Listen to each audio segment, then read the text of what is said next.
So Maran brings down that during the Aseret Yemei Teshuvah, the Rama himself actually says that during the Aseret Yemei Teshuvah, everybody is involved in Cheshbon HaNefesh, Pishpush Ma'asim. We're all looking for ways to improve our Avodat Hashem.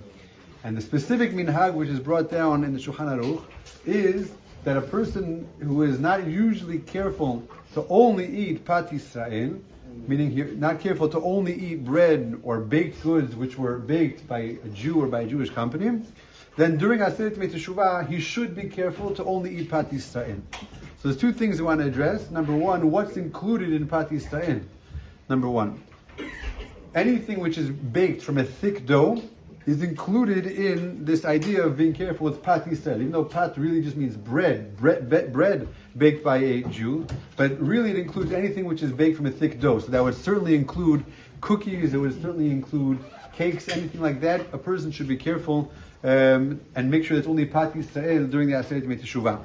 Another thing which comes up is, what about other types of stringencies?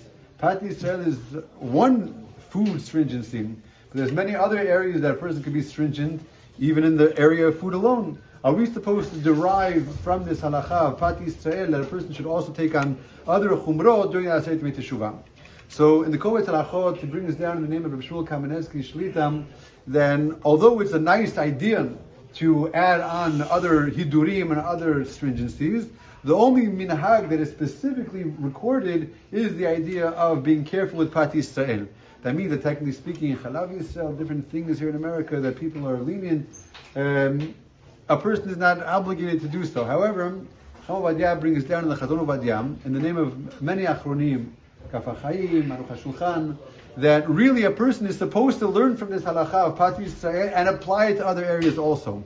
That means that for these 7 days between Rosh Hashanah and Yom Kippur, including the Shabbat, a person should really apply this chumrah to other areas also. So if a person doesn't usually go with only Chalav Yisrael, it's a definitely a good idea, according to Chazon Ovadia, that he should try to be makpid on other things as well. Another thing that Chazon Ovadia brings down is also a person who is not usually careful to end Shabbat at the later time, 72 minutes, Shitat Ben Tam. It's a good idea for this Shabbat Teshuvah to try to hold off from doing Malacha until after 72 minutes. You can still pray at an earlier minyan, but as far as getting back in your car, turning on the phone, turning on a light, a person should try for this one Shabbat to hold off until 72 minutes. Certainly if a person doesn't usually keep the Beit Yosef standard of Beit Yosef meat, then for this period of time, this 1 week, it would be appropriate that a person should try to hold to that standard for the meat that he buys as well. In this way, the whole idea is that a person, number one, is acting with midat chasidut. He's going beyond